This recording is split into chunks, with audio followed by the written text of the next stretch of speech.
Pronto. Agora está gravando? Agora tá. Tá, joia. Então, vamos lá, gente. Então, agora nós vamos falar a respeito de insulina, que é assim, muita gente tem dificuldade. Eu espero conseguir passar para vocês que não é um bicho de sete cabeças, é relativamente simples, basta entender a fisiologia que vocês vão conseguir entender melhor insulinoterapia. Bom, quando a gente fala de insulinoterapia, a primeira coisa que a gente pensa é em diabetes tipo 1, né? E no diabetes tipo 1, o que a gente acha que é raro, vejam aqui, não é. Tá? De acordo com o último Atlas do International Diabetes Federation, o Brasil está em terceiro lugar em incidência de casos de diabetes tipo 1. Então, não é, de forma alguma, uma patologia pouco frequente, né? E vocês sabem que existe basicamente dois tipos de diabetes tipo 1, que é aquele mais frequente, que é o imunomediado, né? Com destruição de célula beta, responde a mais de 90% dos casos de diabetes tipo 1, e quando o quadro se instala, você tem uma deficiência absoluta de insulina, e apesar daquela noção que a gente tem de que o diabetes tipo 1 ele se inicia na infância, é bom vocês terem conhecimento que isso é em geral, mas isso não é uma norma, ou seja, ela pode acontecer também na fase adulta, de abrir um quadro de diabetes tipo 1, né? E, frequentemente, ele está associado com sintomas de descompensação, que são aqueles sintomas clássicos de poliúria, polidipsia, polifagia, emagrecimento, né? Porque você tem uma insulinopenia grave, acentuada. Então, você tem esses sintomas de descompensação e, muitas vezes, a abertura do quadro se dá diante de um episódio de cetoacidose diabética, né? Eu vou falar muito por alto sobre a fisiopatologia do diabetes tipo 1A, né? Então, nós sabemos hoje em dia que, com certeza, existe uma herança genética, né? Não tão forte quanto no tipo 2, mas existe, e é desencadeada por fatores ambientais, alguns ainda não muito conhecidos. Um deles, que a gente sabe, está relacionado com aleitamento, o não aleitamento materno, ou seja, o início de leite de vaca precocemente, tá? Existem alguns fatores virais implicados, então existem fatores ambientais, e por isso que a gente está se deparando com esse aumento da incidência e da prevalência do diabetes tipo 1. Isso, então, desencadeia tanto um ataque celular, né, quanto o desenvolvimento de anticorpos, anti-GAD, anti-insulina e outros anticorpos, e isso levando, então, à lesão da célula beta, né, com uma destruição importante das células beta, né? Uma outra forma que a gente tem de visualizar então, o que você tem, o que é herdado geneticamente, a susceptibilidade genética, são os antígenos de histocompatibilidade, né? E aí você tem os fatores ambientais precipitando, né? Como eu já citei, por exemplo, dietético, que é a introdução de leite de vaca, microbiano, que são alguns vírus, químicos, que são os disruptores endócrinos, alguns já bastante conhecidos. Professora? Outros... Pois não. Oi, diga. Ainda tá no primeiro slide mesmo? Não. É porque para a gente ainda está na tela de apresentação. Jura? Na Então, insulina... Isso, na Assim, primeira. uai, deixa então... E agora? O que vocês estão vendo? Vocês Está no estão slide 4. Vocês estão vendo, mas o que diz o slide 4? Que Duas tabelas. as tabelas. Agora vocês estão vendo eu passar, tipo, diabetes tipo Sim. 1A? Beleza. Uhum. Tá passando?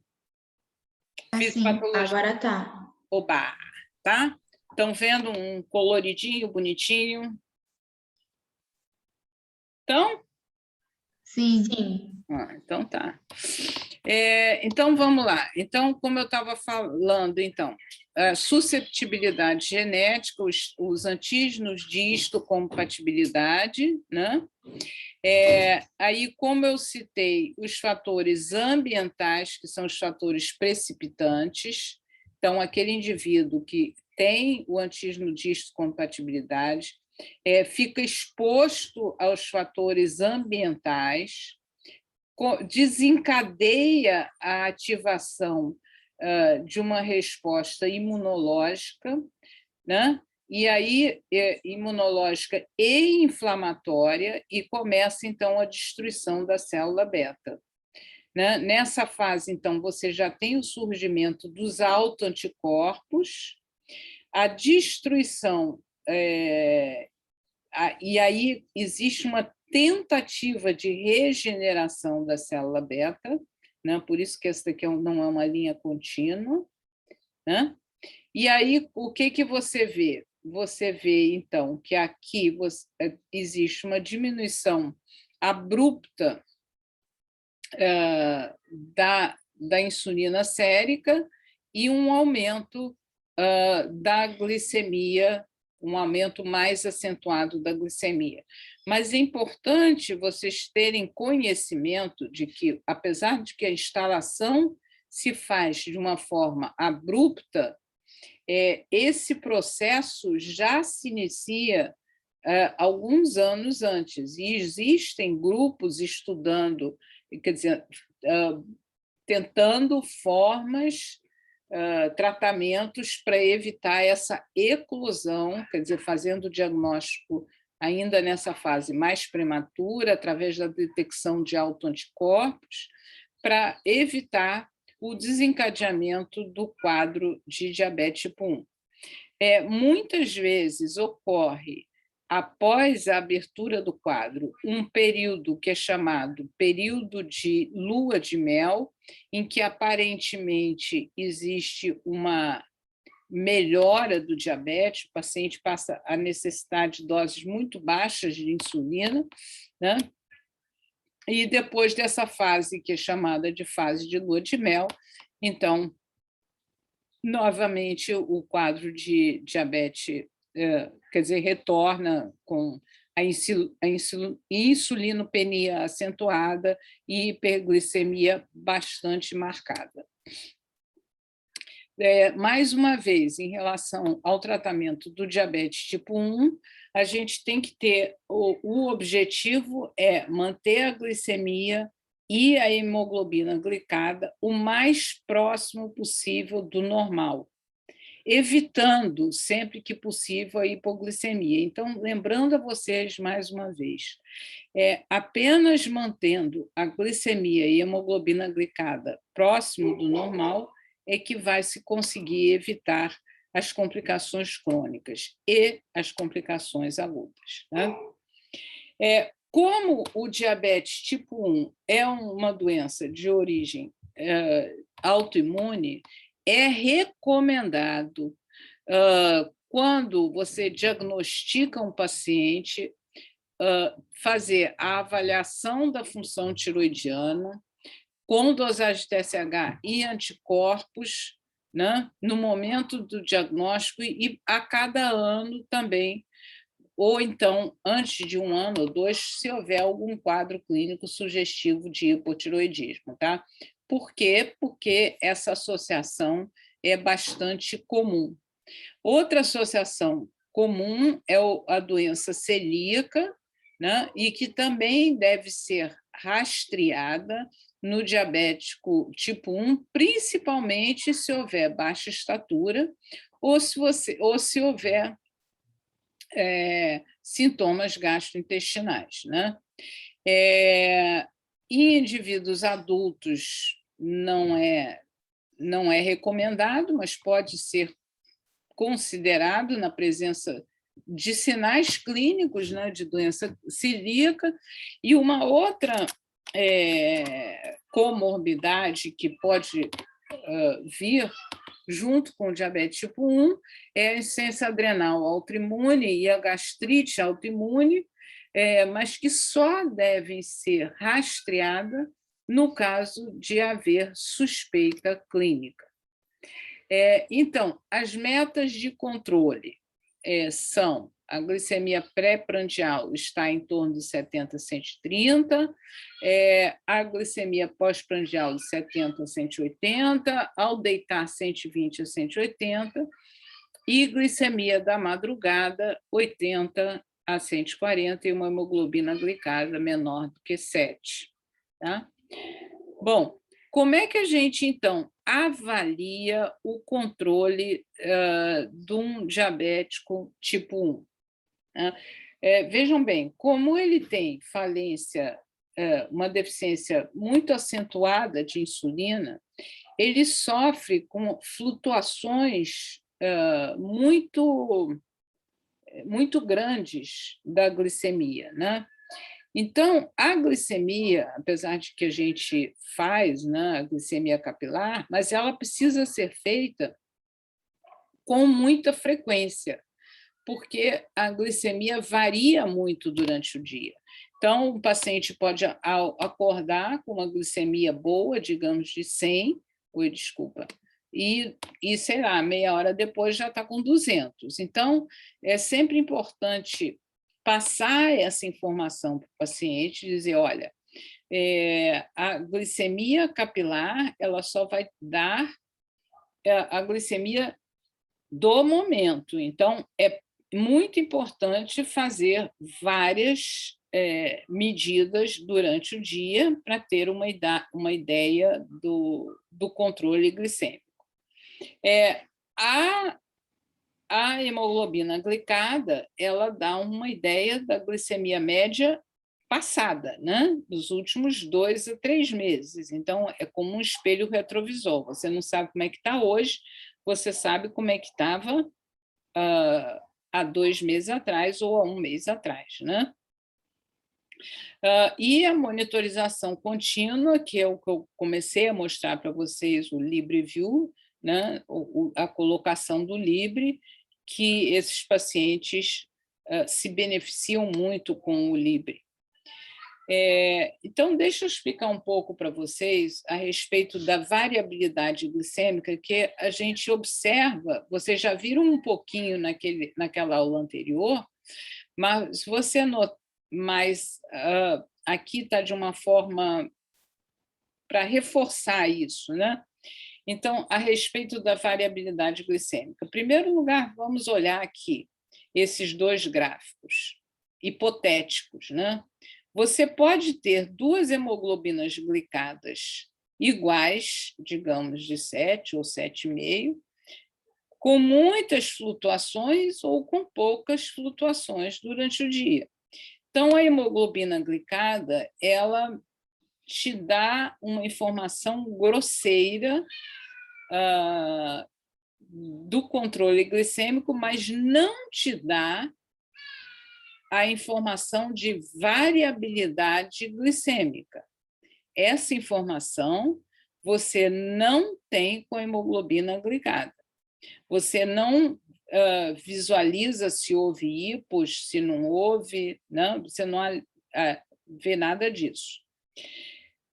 A glicemia capilar, ela pode te dar dados se for feita corretamente e um número grande de vezes por dia, mas observem aqui, por exemplo, também um exemplo hipotético, uma pessoa que fez 4 glicemias capilares num dia, as 4 muito próximas da normalidade, e, no entanto, ele não mediu provavelmente no pós-prandial, então ele não viu grandes picos ou grandes vales, né, que a gente chama, quer dizer, diminuição acentuada da glicemia, correto?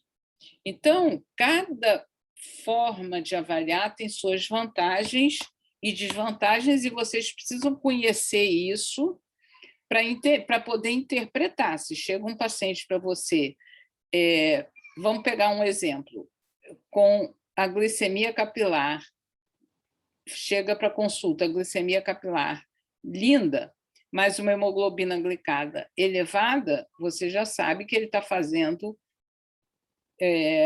picos em outros horários que não os que ele está medindo, né? Então, por exemplo, isso é comum acontecer o paciente que faz todas as glicemias pré-prandiais, né?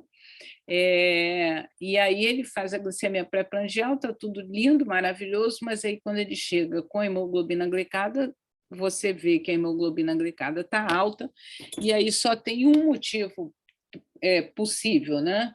Que seja essa elevação da glicemia pós-prandial, né?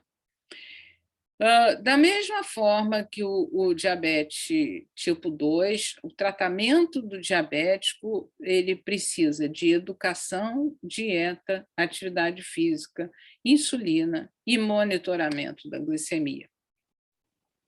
E a educação do diabetes é talvez a parte mais importante do tratamento do diabetes, né? Porque você não vai ficar grudado no paciente, o paciente precisa saber como lidar nas diferentes circunstâncias do dia a dia, né?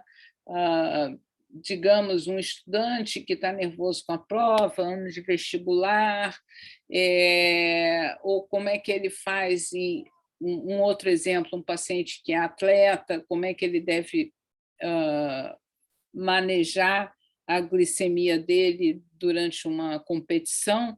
Enfim, ele precisa saber como controlar a sua glicemia, e por isso que a educação é parte integrante do tratamento, né? Bom, e aí o tratamento do diabetes tipo 1 depende de insulina. E aqui vocês veem o primeiro paciente que usou insulina, Leonard Thompson, está aqui, né? Isso daqui, obviamente, é antes dele começar o tratamento. Vejam aqui o estado de desnutrição dele, né? E olha ele alguns meses depois. Tá? Eu acho isso daí, assim, lindo. Você vê como ele se recuperou, né? E como é que você vai aplicar insulina? Você pode aplicar através de seringa, de caneta, né?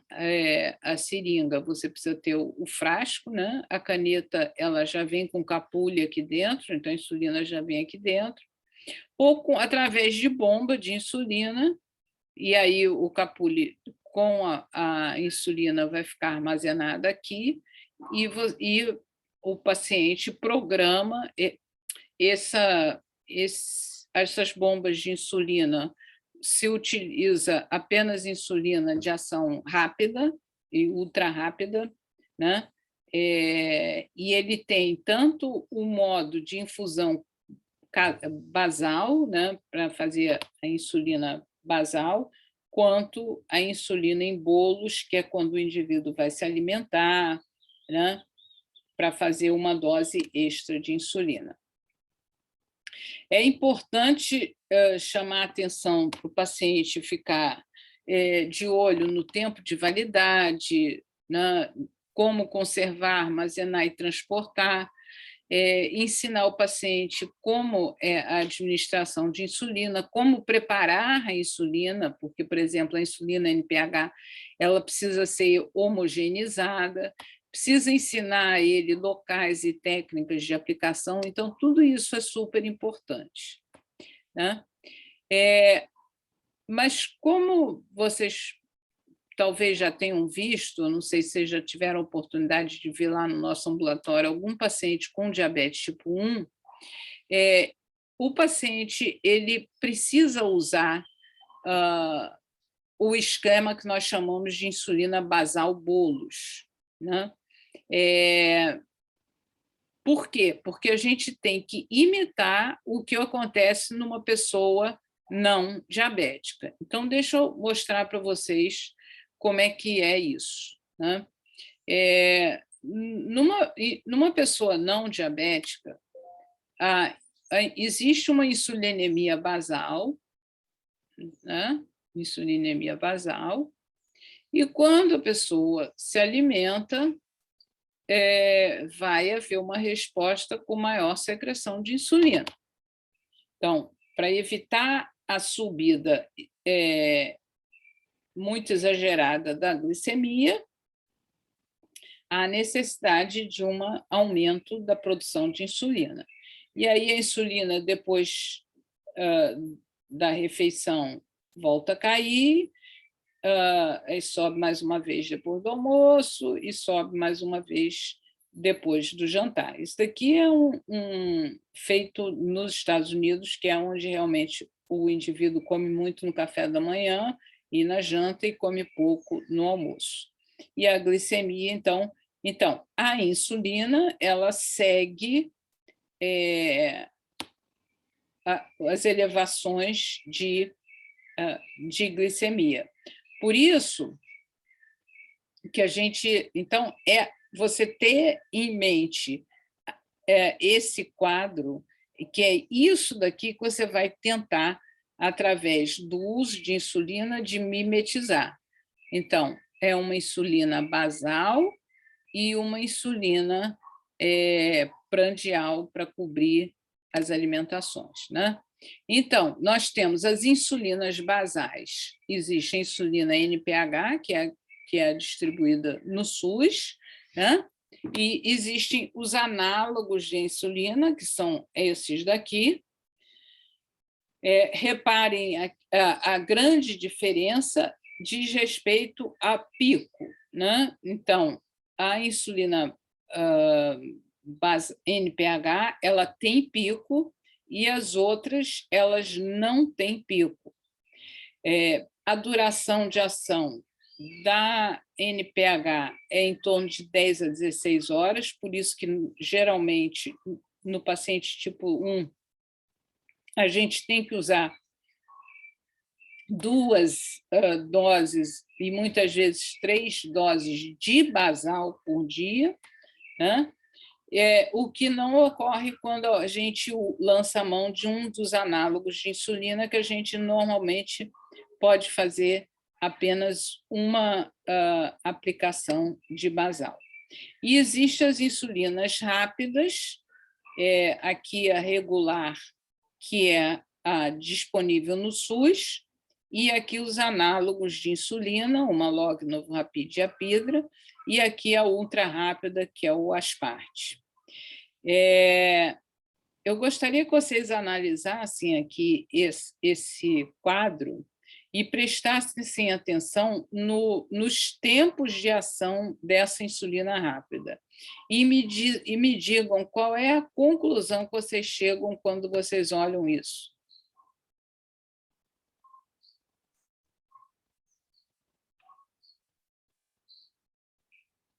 Pessoal? Tem ninguém aí? Tem ninguém aí? Vamos estar aqui, professora. Então, o que você observa aqui, olhando esse tempo de ação em relação à insulina rápida?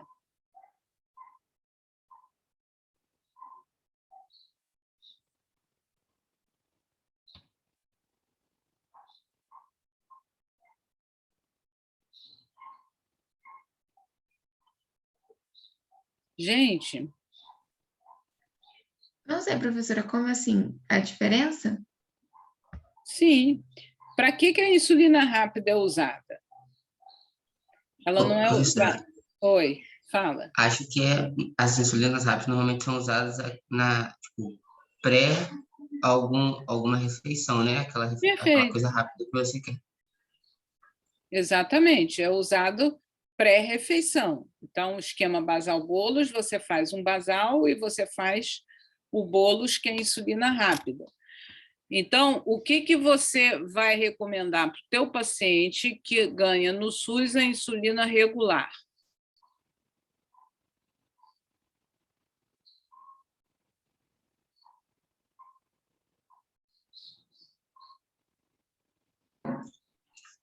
Você está falando, a recomendação seria esse tempo aqui?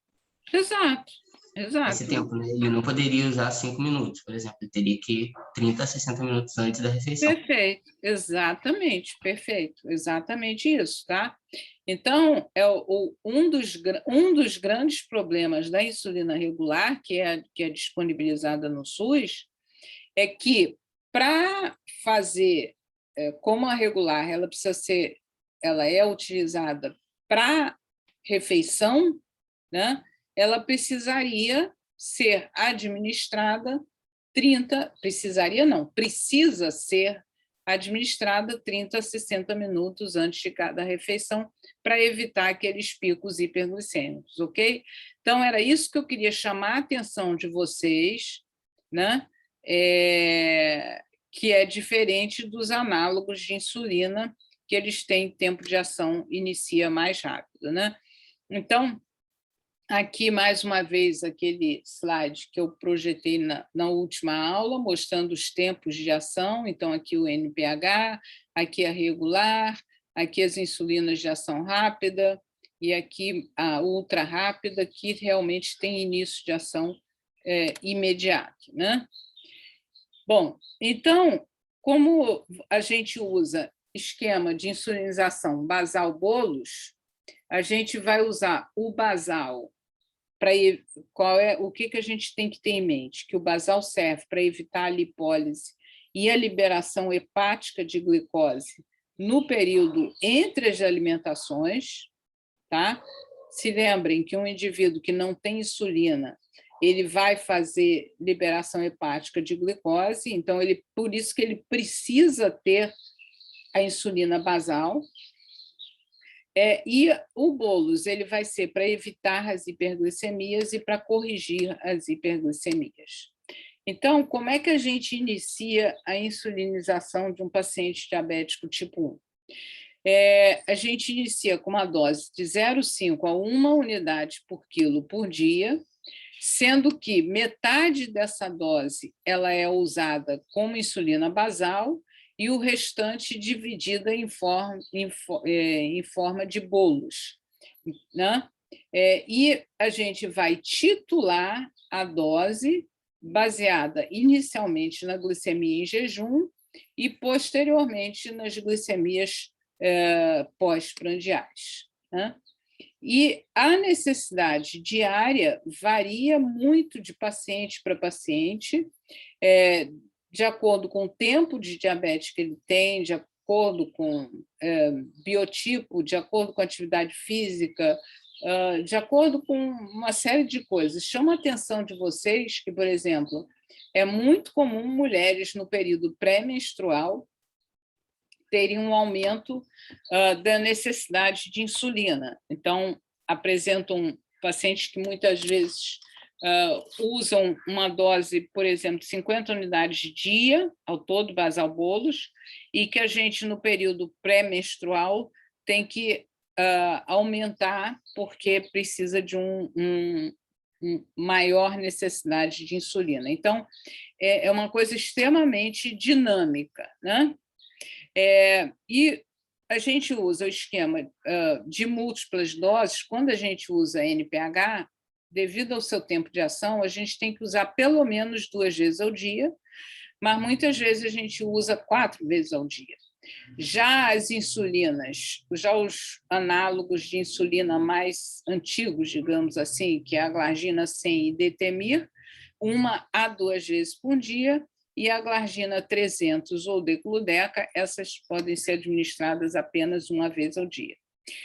O esquema de insulina regular, o de bolos, é aquilo que a gente falou, tem a insulina tem que ser administrada antes da refeição, 30 a 40 minutos antes da refeição.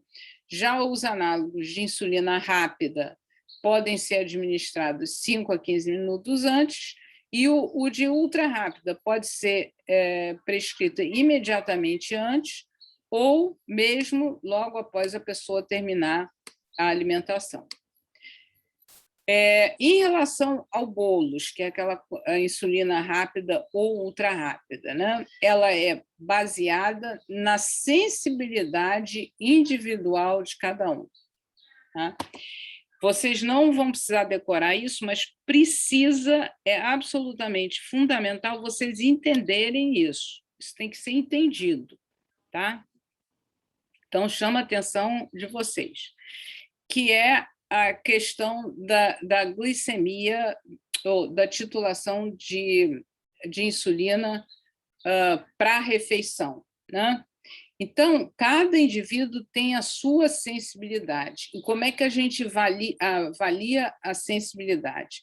Existe uma fórmula, né, que é dividir por 1.500 a dose total de insulina diária, e aí, quando a gente fala total, significa tanto a NPH quanto a regular, né? Então, você divide por 1.500, e quando o paciente está em uso de ultra rápida e não de regular, tá? Também a mesma coisa, é a dose total diária, só que vai ser por 1.800, quer dizer, 1.800 dividido pela dose total, ou 1.500 dividido pela dose total, dependendo do tipo de insulina que o paciente usa. E a ração insulina-carboidrato é 500 dividido pela dose total de insulina diária, né?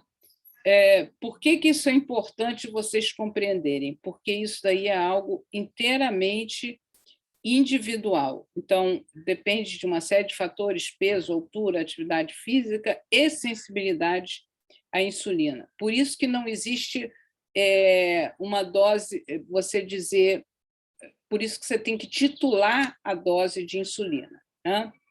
Aqueles pacientes que têm dificuldade de fazer o que a gente chama de contagem de carboidrato, a gente pode fazer uma dose, fazer refeição mais ou menos fixa, né? E administrar uma dose de 0,05 ou 0,1 unidade por quilo antes das principais refeições, quer dizer que seria café, almoço e janta. Como é que, na prática, isso daí funciona? Aqui, vamos lá. Mateus usa 30 unidades diárias de insulina, tá? Então, ele provavelmente usa 15 de basal e 15 de bolos, né? O alvo dele é ter a glicemia antes da refeição em torno de 100, mas a glicemia dele hoje está 250. Como é que você vai calcular quantas unidades como é que o Mateus vai calcular quantas unidades de insulina ele vai aplicar para corrigir de 100 para 200, quer dizer, de 250 para 100? Vamos lá. Se ele tiver em uso de insulina regular, ele vai fazer um cálculozinho, 1.500 dividido por 30, né? E se estiver fazendo o uso de insulina ultra rápida, vai dividir 1.800 por 30. Então, vai ser 50 ou 100. O que é isso? Isso significa que, no caso do Mateus, cada uma unidade de insulina vai corrigir 50 miligramas de glicose. Então, quantas unidades de insulina ele vai ter que tomar para corrigir essa hiperglicemia? Gente, atenção. Quantas unidades de insulina ele vai ter que tomar para corrigir essa glicose de 250 para 100?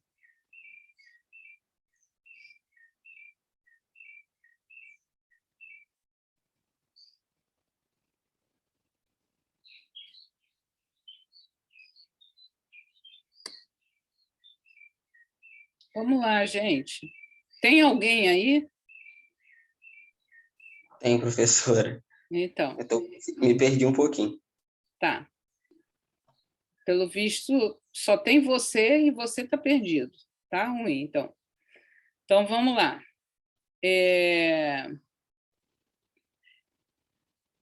Então, vamos lá. Eu vou explicar de novo. Eu vou voltar aqui. Tá? Então, eu estou falando a respeito do bolos, tá? Que é aquela ajuste da insulina rápida ou ultra rápida, né? Então, que é o que eu estava falando, vai depender do fator de sensibilidade. O fator de sensibilidade, se o paciente usa insulina regular, é 1.500 dividido pela dose total, e se usa insulina análogo de insulina, é 1.800 dividida pela dose total. E a outra forma que a gente usa de calcular é a relação insulina-carboidrato, que é dividir 500 pela dose total de insulina.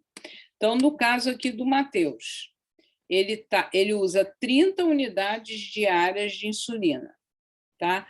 A glicemia dele está em 250 e o alvo dele é 100. Tá? Quer dizer, ele precisa chegar a uma glicemia de 100 para ficar dentro da meta.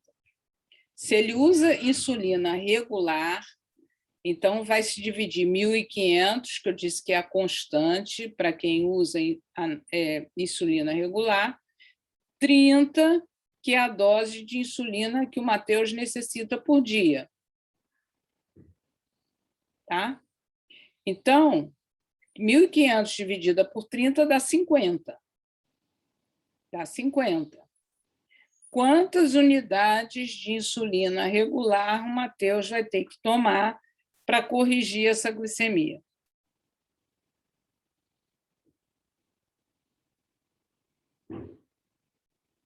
Três, professora? Perfeito. É 3? Exatamente, é 3. Fácil assim, exatamente. Perfeito. Muito bem, tá? São 3 unidades. Agora deu para entender. Professora, Pois não. quando você falou sobre a resistência, né? Tem pacientes que tolera melhor, responde melhor. Vai ter algum paciente que vai ter baixa resposta a ponto da gente pensar em não usar, ou sempre tem uma resposta razoável? Como assim não usar? Todo paciente Porque você falou. Não, porque você falou assim que depende a resposta depende do exercício físico, né? Dos outros critérios, a resposta do paciente, a Perfeito. tolerância.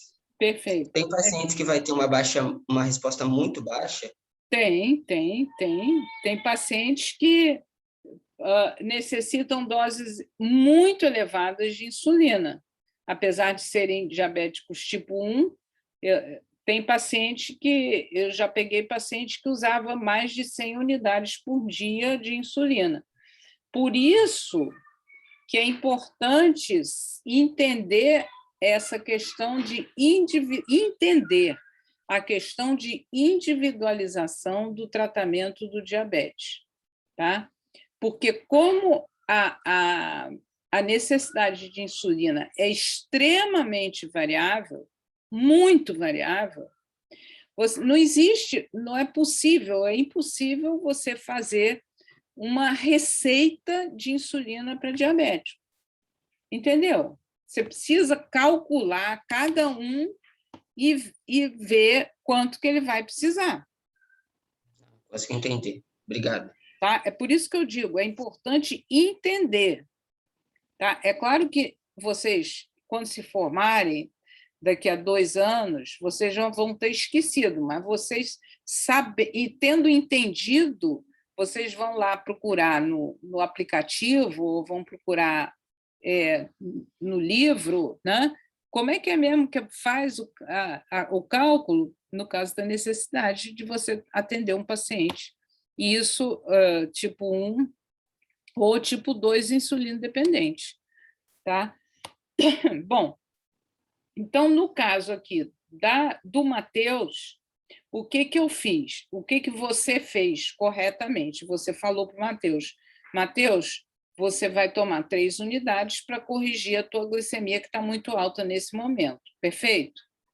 Agora, vamos pegar o Matheus e ele vai almoçar. Então, isso aqui é o que você respondeu, 3 ou 2,5, se for o caso de insulina ultra rápida, tá? Agora, vamos pegar o seguinte exemplo. O Matheus, ele está com a glicemia de 250, mas ele vai comer, tá? Vai tomar café da manhã, ou, enfim, não vem ao caso, tá? Vai comer. Então, você tem que não só corrigir essa hiperglicemia, como também evitar que a glicemia se eleve, correto? Se você só der as 3 unidades, você vai corrigir, mas aí ele vai comer. Então, você tem que fazer as 3 unidades para corrigir e mais fazer o que a gente chama de contagem de carboidrato. E aí é outra fórmula, que é 500 dividido pela dose total de insulina, que eu acho que é o próximo slide, mas então você vai dividir 500 por 30 unidades, e aí você vai ter quanto que esse paciente precisa, não está no próximo slide, quanto que esse paciente vai precisar além das 3 unidades, se for para ele se alimentar, se for pré-prandial para ele se alimentar. Entendeu isso agora? Ou não? Ou Acho que viajou? sim, professora. Tá? Ok? Então, isso é a correção, né? Que é o 1.500 ou 1.800, e 500, que está no outro slide, que é para evitar, que é a fórmula que você vai usar para contagem de carboidrato para evitar que suba. Então, porque, obviamente, que se ele for comer apenas um pãozinho, ele vai necessitar de uma quantidade de insulina menor do que se ele for para uma feijoada, ele vai comer um monte de arroz com feijão, com carnes, de não sei o que lá, não sei o que lá, e ele vai precisar, então, uma necessidade insulínica maior, tá? Então, esses 2 parâmetros são super importantes de vocês conhecerem. Bom, os efeitos colaterais da insulina hipoglicemia, ganho de peso, reações alérgicas, pode ocorrer se o paciente aplica sempre no mesmo lugar uma lipodistrofia, que pode ser ou lipoatrofia ou lipohipertrofia. Isso daí por isso que a gente sempre recomenda o rodízio dos locais de aplicação de insulina, né? Agora, a insulina também está indicada em pacientes com diabetes tipo 2, e aí se lembrem da primeira aula, né? Aqueles pacientes que estão com uma hemoglobina glicada maior que 9, ou com sintomas clínicos de hiperglicemia, quer dizer, poliúria, polidipsia e emagrecimento, você também vai, muitas vezes, precisar entrar com insulina. Professor, uma pergunta. Pois não. O paciente com diabetes tipo 2, né? Se tiver com sintomas, mas uma hemoglobina glicada de 7,5, por exemplo, você tem indicação para entrar?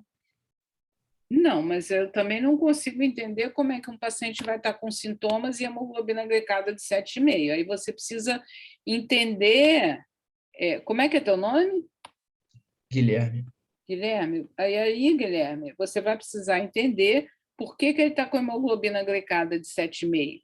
Se ele está, por exemplo, vou citar, se lembra que a professora Cíntia mostrou na aula, que existem situações em que você pode ter uma hemoglobina glicada falsamente elevada ou, no caso, falsamente baixa. Por exemplo, se ele está tendo uma hemorragia, se ele teve uma transfusão sanguínea, ele tá? Então, assim, você tem que interpretar a clínica, né?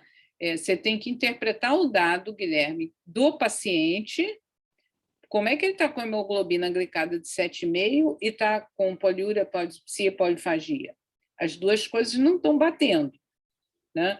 Ou uma situação, digamos, então, uma seria uma falsa hemoglobina glicada. A outra situação, como a hemoglobina glicada ela é mais um resultado de médio prazo, se você tiver, por exemplo, uma intercorrência clínica, digamos que o paciente faz um quadro de sepsis, uma infecção grave, vamos botar tão grave, sepsis não, mas uma infecção grave, digamos, uma gangrena, alguma coisa, uma infecção grave, ele vai ter um quadro de descompensação grave, porque aquilo é um momento agudo, né? E tem mas ele antes estava bem compensado. Entendeu? Entendi, professora. Perfeito. Obrigado. Faz sentido. Faz sentido. Tá. Então, vamos falar um pouco a respeito do paciente hospitalizado, tá? Porque ele geralmente vai precisar de insulina, né? Então, estudos científicos mostram que é importante o controle da hiperglicemia hospitalar para diminuir a morbimortalidade, né? Porque os estudos prospectivos de intervenção demonstram que a hiperglicemia hospitalar está associada ao aumento da morbimortalidade. Durante a hospitalização, a hiperglicemia pode afetar negativamente tanto o balanço hídrico, pela glicosúria e, obviamente, a glicose, não, quando ela é eliminada na glicosúria, ela carrega mais água e leva à desidratação, interfere na função imune e no processo inflamatório, né?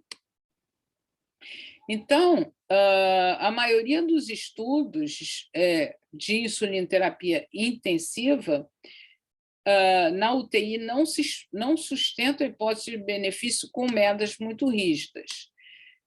No entanto, se preconiza a meta entre 140 e 180 no paciente internado. Essa é a meta que deve ser, quer dizer, quando a gente fala não muito rígida, quer dizer, não abaixo de 140, né, isso também não é benéfico, e sim manter entre 140 e 180. Né? E prestar muita atenção quando, por acaso, o paciente está em regime de CTI, o momento de passar da insulinoterapia venosa para a insulinoterapia cutânea. Por quê? Porque na insulinoterapia venosa, no momento que você suspende o acesso à insulina por via venosa, você não tem mais insulina, tá?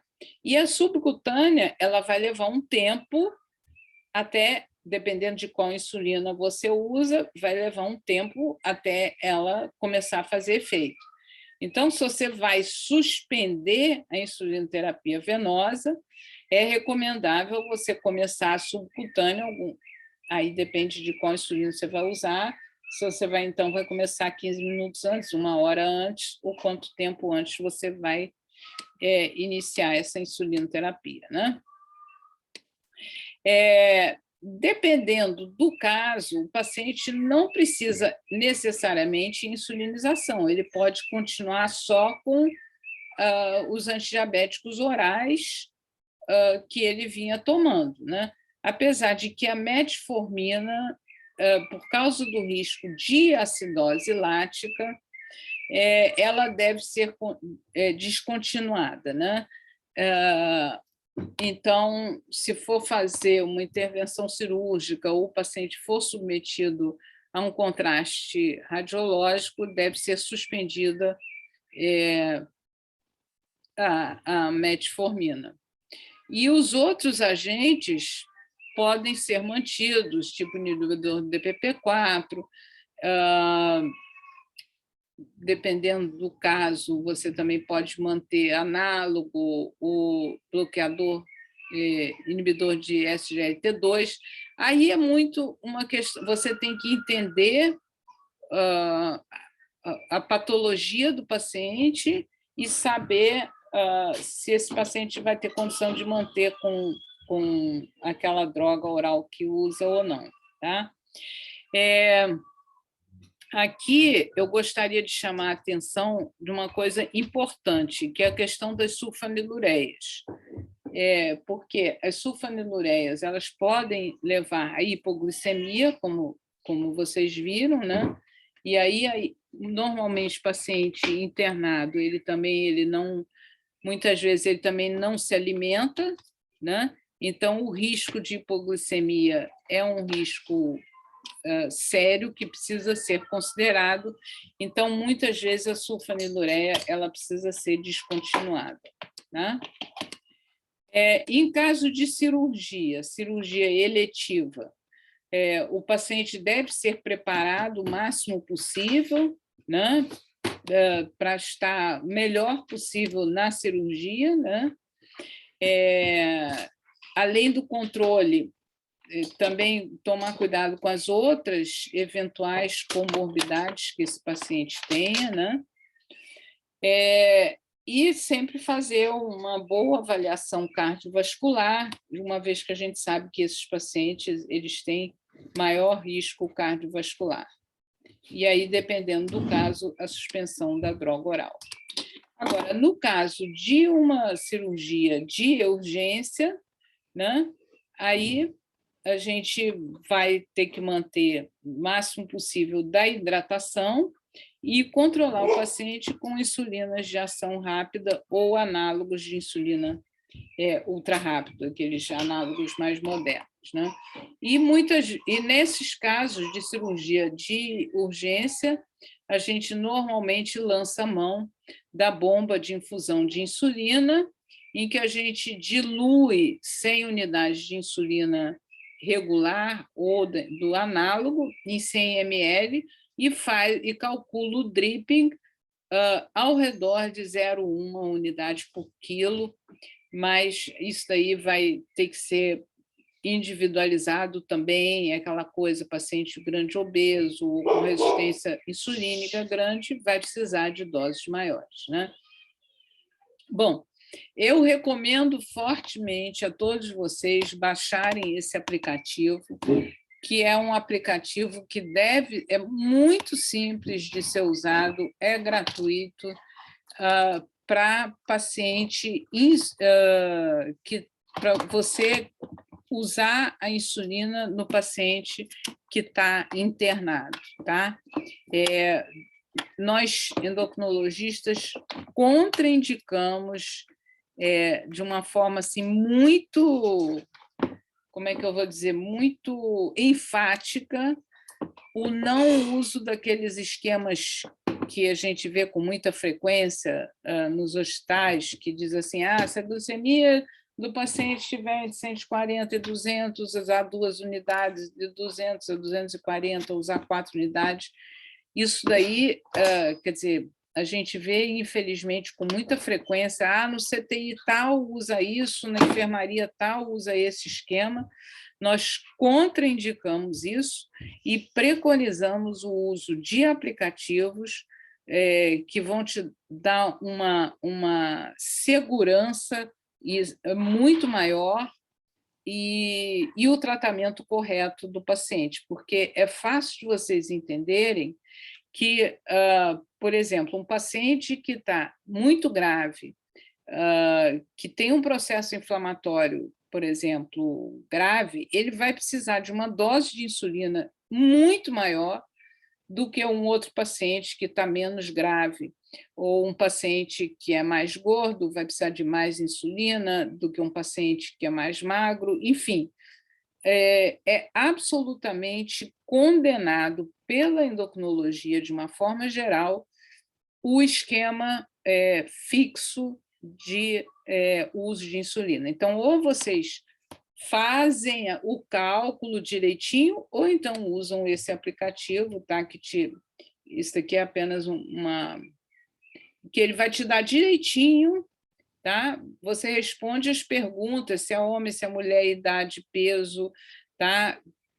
Você responde essas perguntas, se já usa insulina, se usa antidiabético oral, e aí ele vai te dar a quantidade de insulina. Então, aqui, hipoteticamente, esse paciente ele vai precisar, se a glicemia tiver entre 70 e 100, vai precisar de 4 unidades, 100 a 140 vai precisar de 5, e assim sucessivamente. Ele te dá Então, de acordo com cada paciente, o esquema de insulina que ele vai precisar, tá?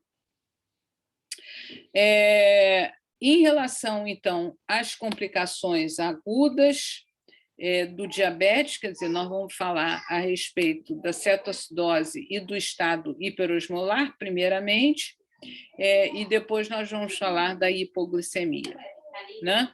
Então, as complicações de hiperglicemia são a cetoacidose diabética e o estado hiperosmolar hiperglicêmico, sendo que a cetoacidose é mais comum em DM1 e o estado hiperosmolar é mais comum em DM2, principalmente em diabéticos, em pacientes mais idosos, né?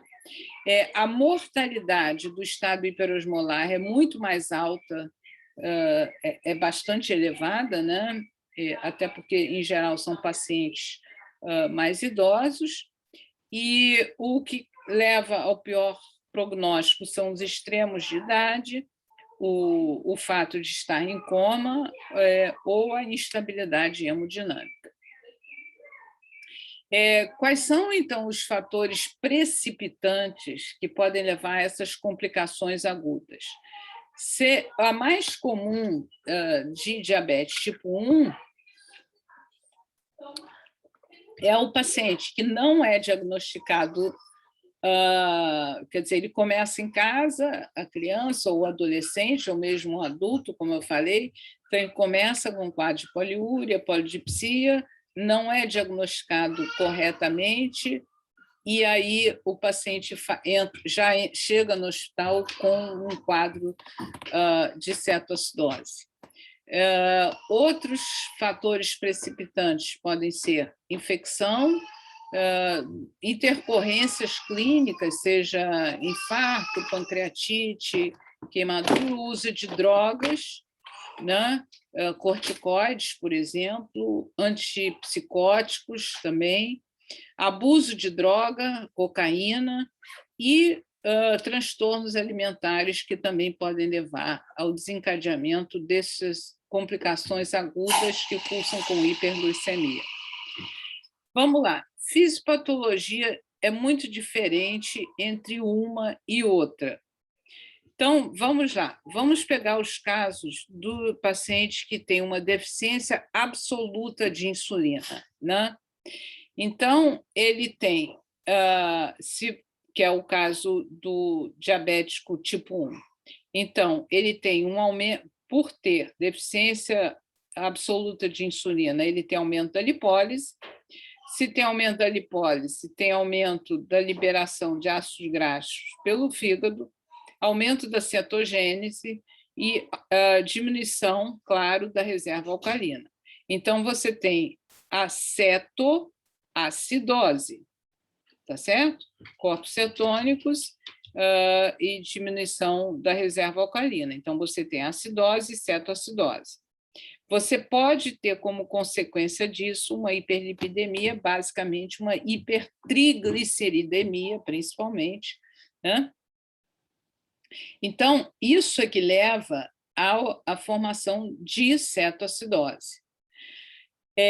Vamos ver o outro extremo, que é o estado hiperosmolar, né? Em que você tem uma deficiência relativa de insulina, então, com isso, você não tem esse aumento da lipólise, então, você não tem cetogênese, correto?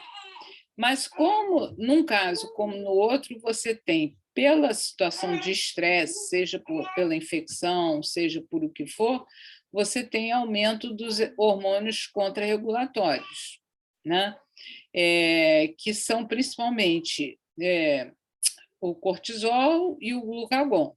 Então, você tem um aumento, e o hormônio de crescimento, desculpa, são os principais hormônios contrarregulatórios. Com isso, você tem uma diminuição da síntese proteica, aumento da proteólise e aumento dos substratos gluconeogênicos, né? Isso tudo, então, contribuindo para a hiperglicemia, né? E aí você tem hiperglicemia, glicosúria, perda de água, desidratação e pode chegar, inclusive, a insuficiência renal, no caso, insuficiência renal pré-renal, né? Por desidratação. Então, como vocês veem aqui, a fisiopatologia de um é muito diferente da fisiopatologia da outra, né? E, por isso, também o quadro clínico é bem diferente. A cetoacidose, geralmente, tem uma instalação rápida, uma instalação com aquele quadro clássico de politipsia, poliúria, náuseas e vômitos. É muito comum o paciente se queixar de dor abdominal. Isso aí, em parte, se dá pelo desequilíbrio hidroeletrolítico, né? Então, você tem esse retardo do esvaziamento, tem acidose, dá uma dor abdominal difusa, e a famosa respiração de Kussmaul, né, que é a respiração rápida e profunda. Isso é diferente do quadro do paciente com DM2, em que ele tem uma instalação muito mais insidiosa, e o que acontece? Ele começa a não notar que ele está urinando mais, que ele está bebendo mais água, e como ele começa a ter, isso vai se instalando lentamente e predominam os sintomas neurológicos. E como é que é esses sintomas neurológicos? É a letargia, então o paciente fica mais letárgico, então ele não se alimenta bem, ele também não bebe mais água, e ele vai ficando em casa, não procura socorro médico, né? Aí, muitas vezes, ele começa a apresentar confusão mental, e aí a gente lembra que paciente idoso, muitas vezes, vive sozinho, ou vive com outra pessoa que também tem algum quadro mental, enfim. E aí o paciente demora muito a procurar socorro médico, exatamente porque predominam esses sintomas de embotamento do sensório, né? E aí o que a gente vê? Que esses pacientes, quando chegam ao pronto-socorro, eles têm níveis de glicemia muito elevados, tipo em torno de 900, 1000, ou até mais altos, né? Enquanto que, no caso da cetoacidose, não. A glicemia é 250, 400, né? Porque a fisiopatologia é muito diferente, né? Então, o paciente ele só vai chegar em coma com cetoacidose quando ele tiver uma acidose muito acentuada, né? E aí, então, nesses casos, é que ele vai ter o quadro de coma, que é diferente. Eu mostro aqui para vocês mais uma vez. Então, é diferente o paciente com estado hiperosmolar não cetótico, ele tem glicemias muito mais altas. Aqui está como 600, mas o que a gente vê na prática é mais do que isso, 900, 1000. Não existe alteração do pH, né? Não existe alteração do bicarbonato, existe um grande aumento da osmolaridade sérica e não existe existe o anion gap menor do que 12, tá? E aí esses pacientes realmente o que predomina é o quadro mental, né? Então, o exame físico vai ser diferente num e no outro, né?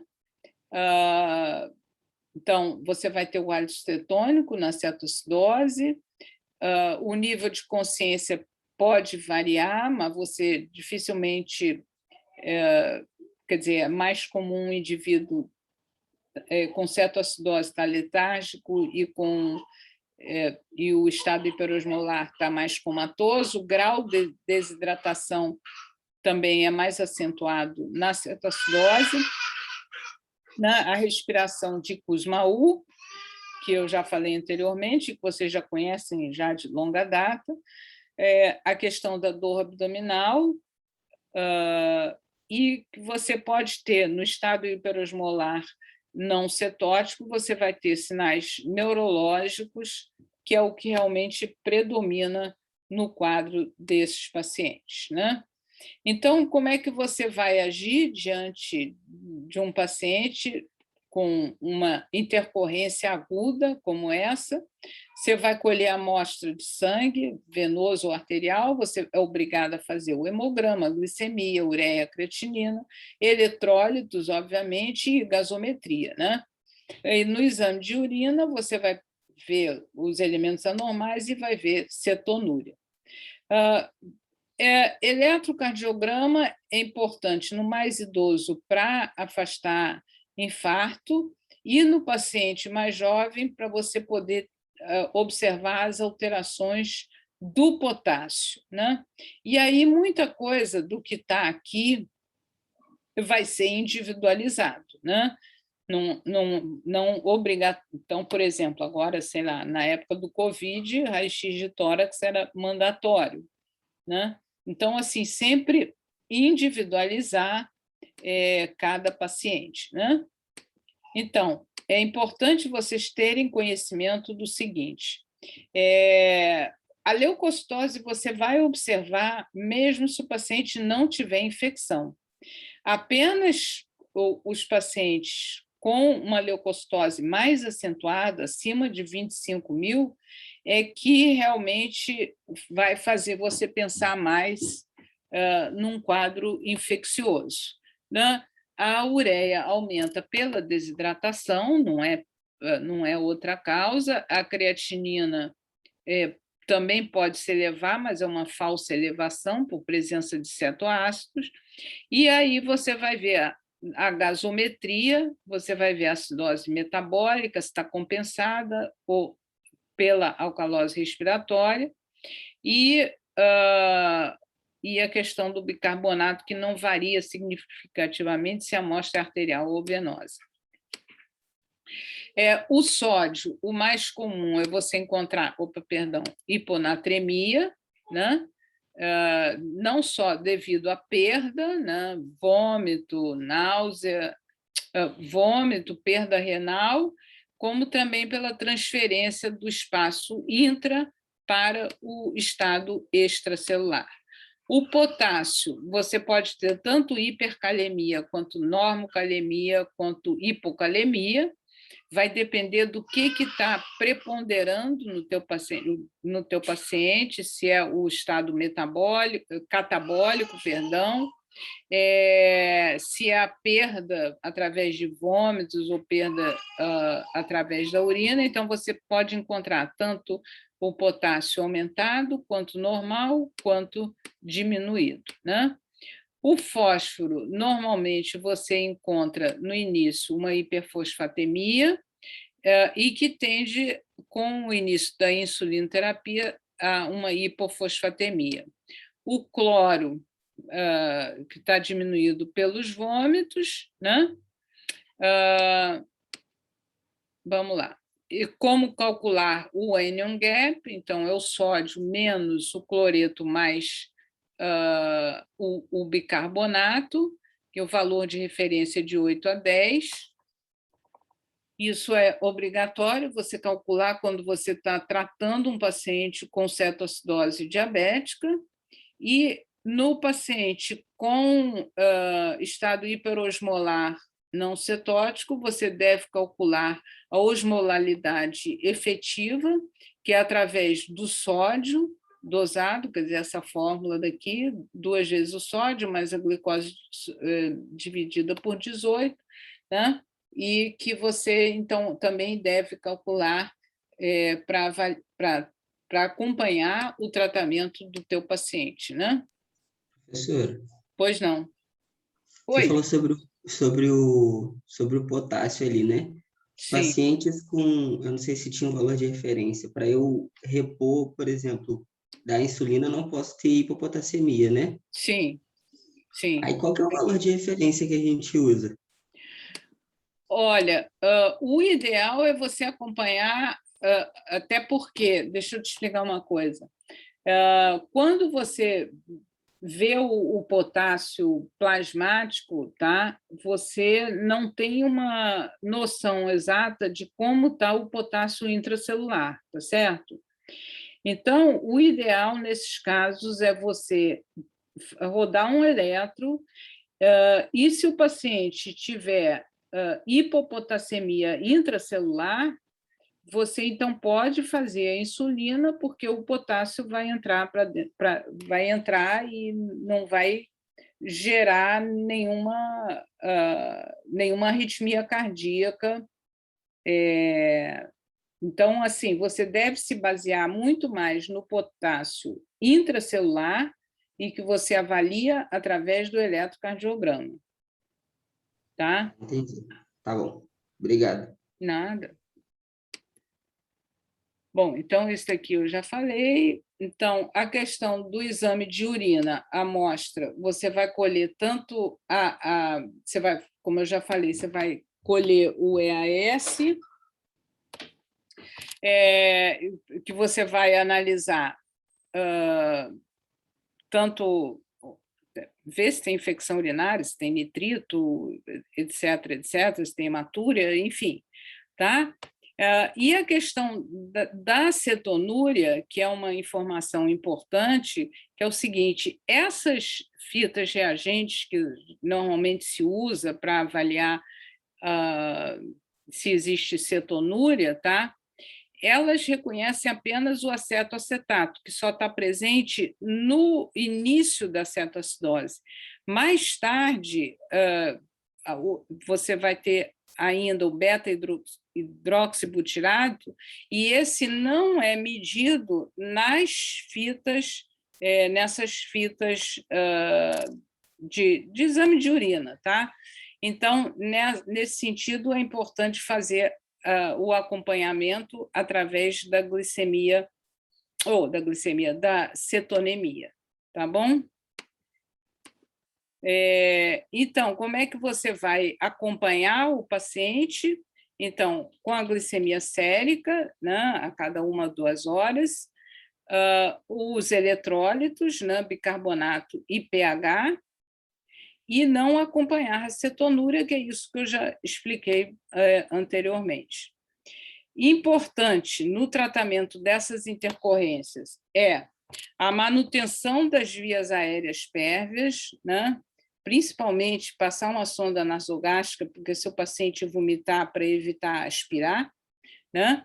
É super importante, a coisa mais importante e a primeira a ser feita é expandir o volume, tanto intra quanto extravascular. Isso é mais importante até do que começar com a insulinoterapia, né? E aí, sim, corrigir as alterações glicêmicas e eletrolíticas e, claro, verificar e tratar o fator predisponente, né? Então, se foi uma infecção, se foi apenas o não diagnóstico de um quadro de diabetes, se foi um AVC no mais idoso, enfim, tratar a causa, né? Agora, o tratamento. Então, como eu já falei anteriormente, volto a falar, a base do tratamento, a primeira coisa a ser feita é a hidratação, né? Então, inicialmente, 15 a 20 ml por quilo por hora de soro fisiológico na primeira hora, quer dizer, aquela coisa de uma hidratação bem abundante, né?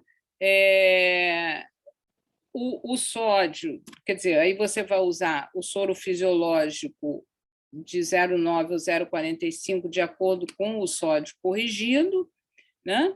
E aí, então, é que a gente vai entrar com insulinoterapia, que aí vai ser para corrigir a glicemia e a diminuição, e diminuir, interromper o quadro de produção de corpos cetônicos, correto? Então, você só vai corrigir essa produção de corpos cetônicos com a insulinoterapia.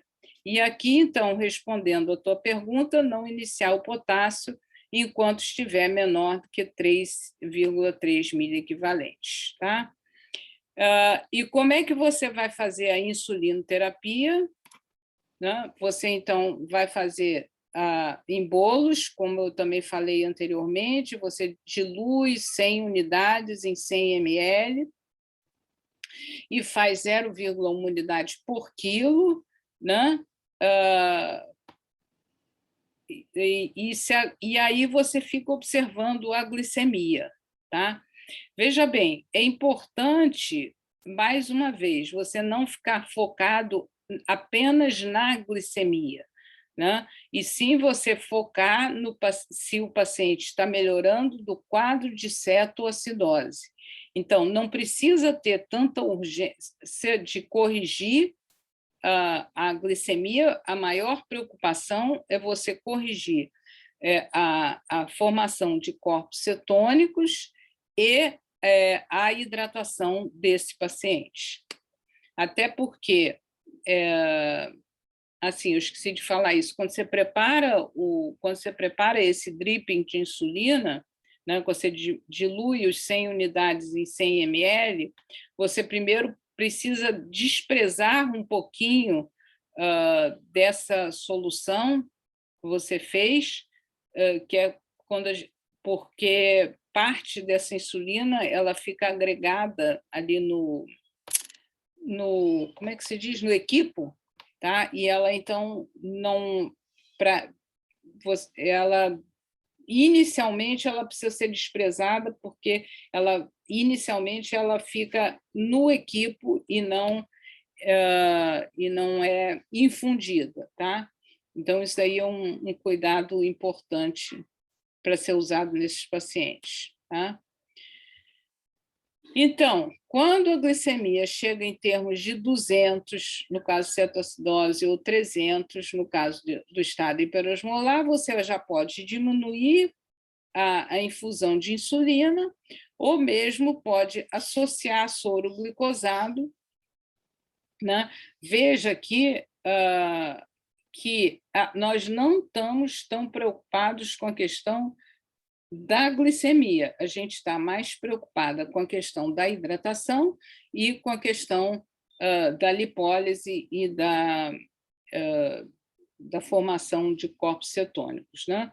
Então, manter a glicemia entre 150 e 200 até a correção da acidose metabólica e manter a glicemia entre 200 e 300 até a melhora da osmolaridade plasmática, e essa osmolaridade estar menor que 315. Tá? Então, aquela questão do potássio, existe uma depressão corporal de potássio, né? Então, o que pode levar a uma hipercalemia leve a moderada e a dificuldade desse potássio de entrar de volta nas células, né? Por isso que é importante a repressão do volume, quer dizer, a questão que eu estava falando tanto da hidratação e da correção da acidose e da insulinoterapia, né? Então, aqui está a questão do potássio, Guilherme, que você havia perguntado anteriormente. Então, se você tiver eletrocardiograma, é melhor. Se não, se for menor que 3,3 miliequivalentes, você vai atrasar a insulina. Se for entre 3,3 e 5,2, administrar 20 a 30 em cada litro, e se for maior que 5,2, não monitorar e não repor, mas monitorar a cada 2 horas. Tá? A questão do bicarbonato, ele continua sendo extremamente controverso, mas as atuais diretrizes não recomendam rotineiramente o uso de bicarbonato, apenas se você tiver um pH muito diminuído, menor do que 6,9, né? aí, então, a maioria das diretrizes recomenda que você use, mas, assim, raras vezes a gente usa bicarbonato no tratamento da cetoacidose. Já em relação, então, os critérios de resolução, eu acho que já está em relação à glicemia, é o que eu já falei, entre 200 e 250, mais o critério de resolução bicarbonato maior que 18, um pH normal, né, de 7,3, e um anion gap calculado menor do que 12. E o paciente estiver apto a se alimentar por via oral. E aquilo que também eu já falei anteriormente, suspender a insulina venosa 1 a 2 horas depois de você ter iniciado a insulina subcutânea, né? Porque aquilo que eu expliquei, a insulina venosa, assim que você suspende, o indivíduo não fica zerado de insulina, e até a insulina que você administrou subcutaneamente começar a circular, leva algum tempo, então isso é um cuidado que precisa ser tomado, né?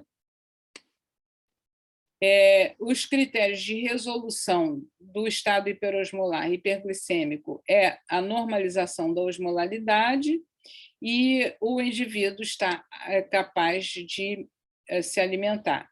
E a mesma coisa em relação à insulina, que eu não vou repetir.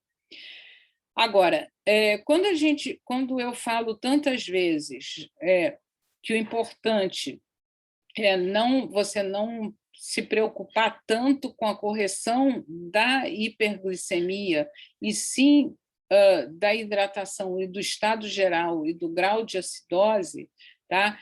Para evitar as complicações. Então, quais seriam essas? Hipoglicemia e hipocalemia, edema cerebral, síndrome da angústia respiratória do adulto e trombose vascular. Então, por esses motivos, é que é importante você sempre iniciar com hidratação bastante vigorosa, né? E focar e não preocupar apenas com a glicemia, tá? Agora, o melhor tratamento é a prevenção. E para isso são necessárias campanhas de diagnóstico e esclarecimento populacional sobre a doença.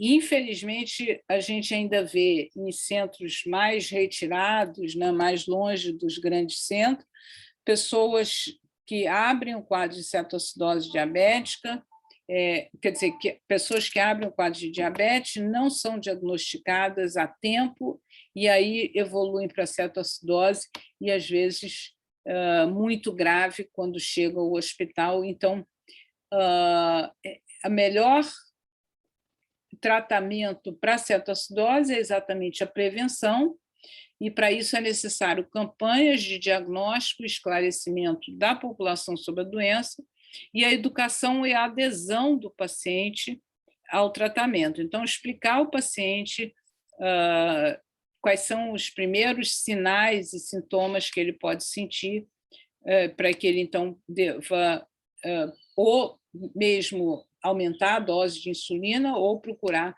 o atendimento médico, né? E agora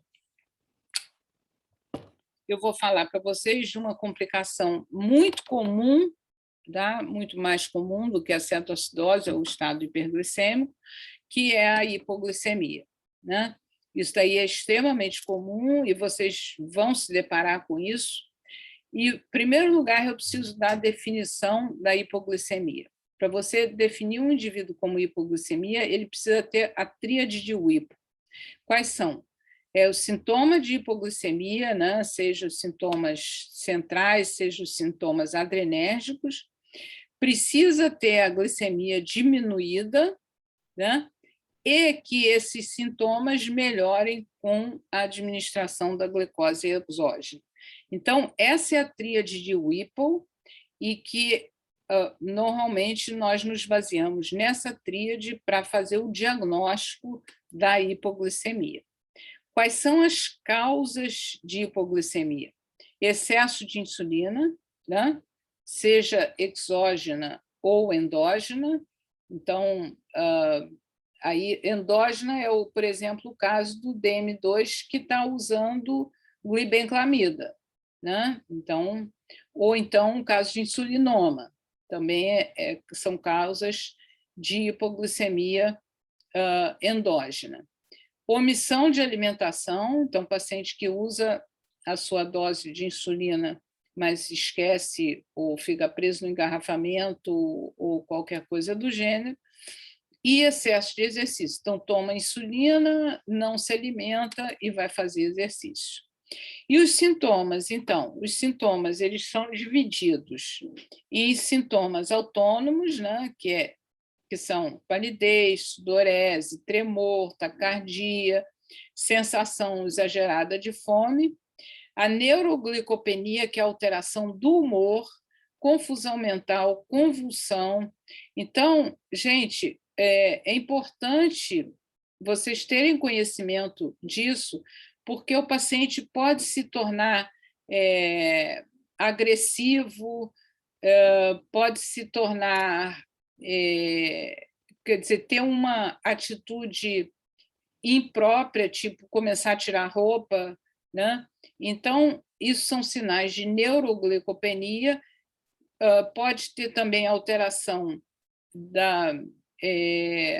do grau de consciência, então, se estiver dirigindo, pode causar um acidente. Então, são sintomas que o paciente precisa conhecer e você precisa alertar e você precisa ensinar a ele como contornar isso, né, como evitar isso, na presença de como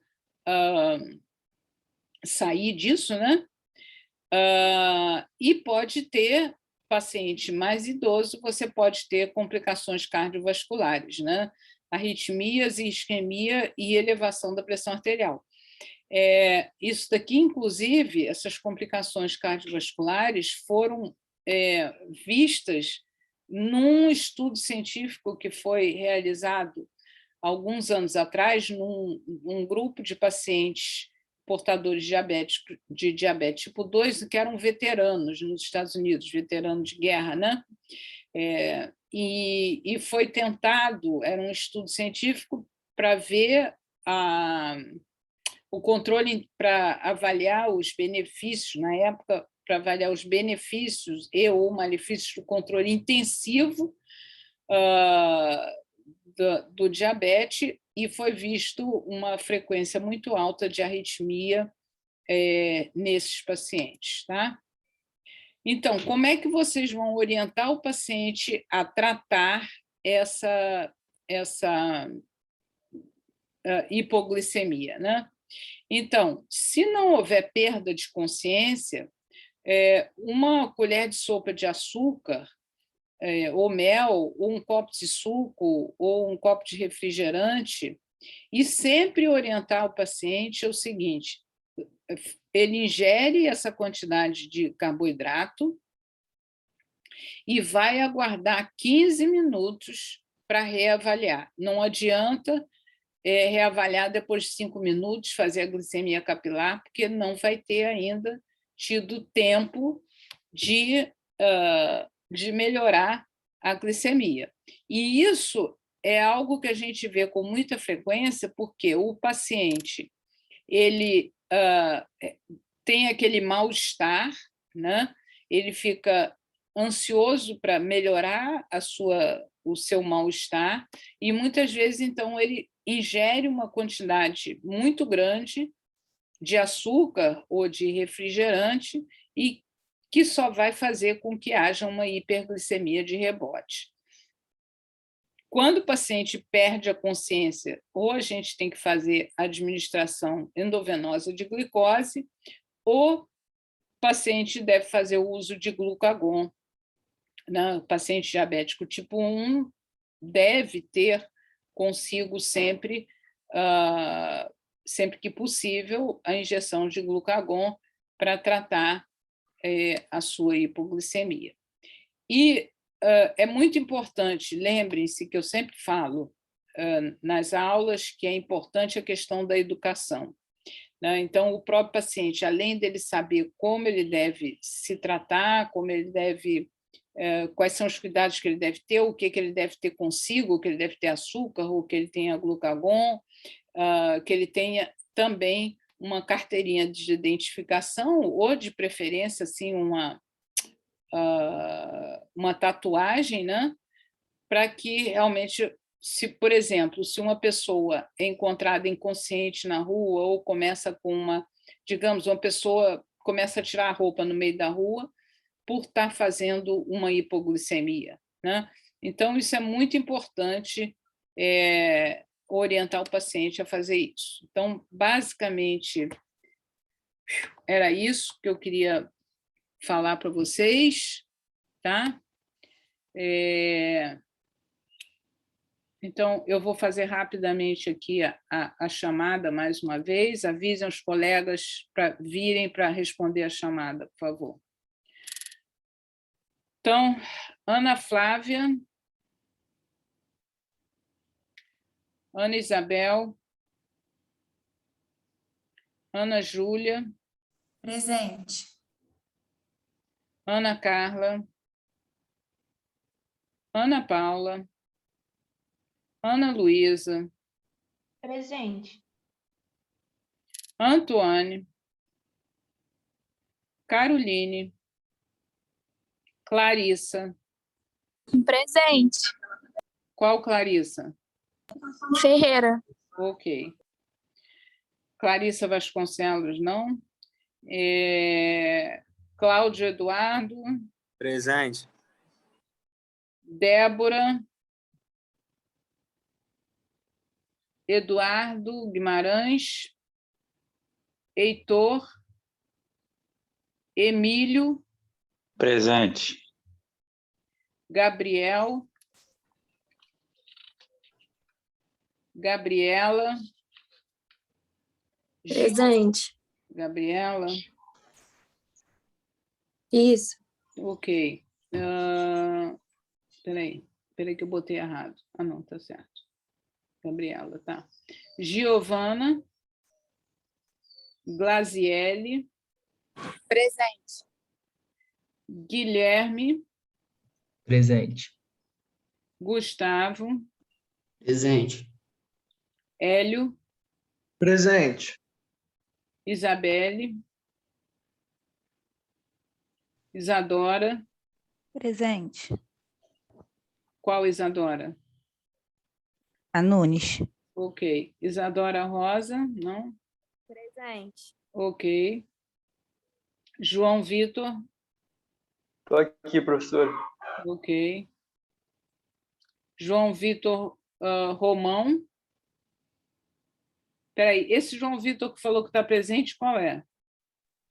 Almeida. Ok.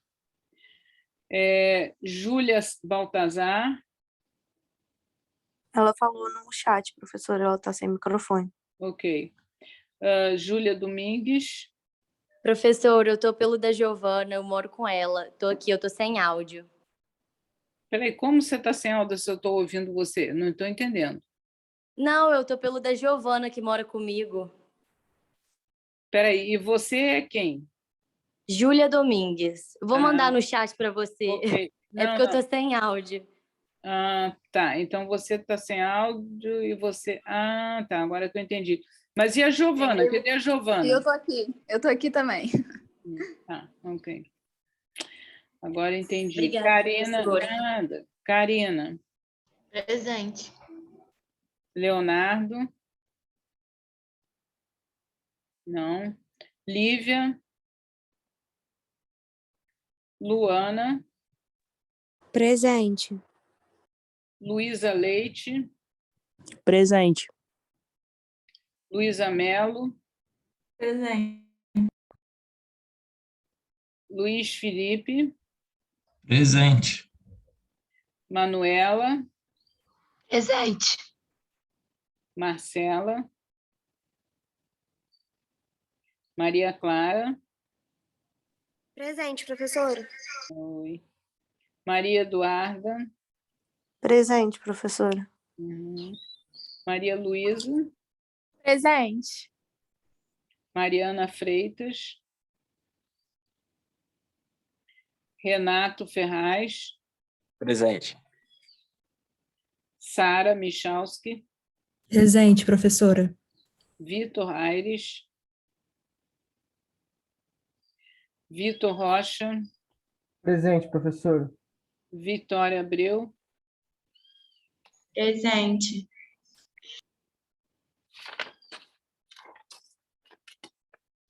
Vitória Oi, professor. Figueira. Desculpa, Oi, peraí. tá aqui. Vitória Figueira. Presente. Vitória Figueira, presente. Ok. E o William? William, presente. Tá. Professora Lívia está presente também. Tá, eu agora vou chamar os que não responderam na primeira chamada, tá? Então, Ana Flávia Nogueira presente. Castro. Ana Isabel. Estou aqui, professor. Ok. Ana Paula. Presente. Espera aí que eu pulei uma. Ana Carla. Estou aqui, professora, presente. Tá, Ana Carla. Tá. Antônio. Presente, professor. Estou aqui. Ok. Caroline. Presente. Clarissa. A Vasconcelos está presente, professora. Vasconcelos. A Bustamante já tinha respondido antes. Eu só estou chamando agora quem não respondeu, tá? Débora Ellen. Eduardo Guimarães. Estou aqui, professor. Ok. Heitor. Emílio.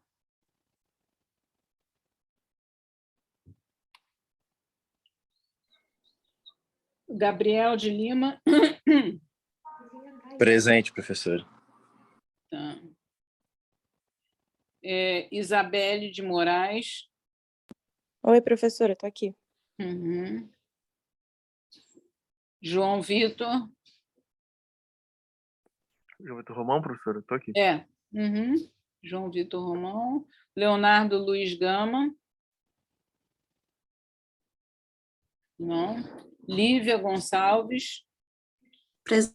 Lívia está aí. Isso. Leonardo não, né? Quem mais aqui que não respondeu? Mariana Freitas. Presente. Ok. Vitor Aires. Presente, professor. Uhum. Tá. E o William Faustino? Presente. Ele só não estava na primeira aula. Ok, gente. Então, vamos ficando por aqui. Vocês hoje... Professora. Pois não? Quem está falando? Gustavo. Gustavo.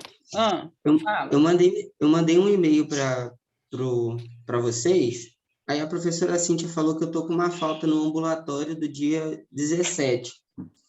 Só que eu estava no ambulatório atendendo junto com você, mas me deram falta. Eu não sei se a lista não passou lá na frente. Espera aí, Gustavo.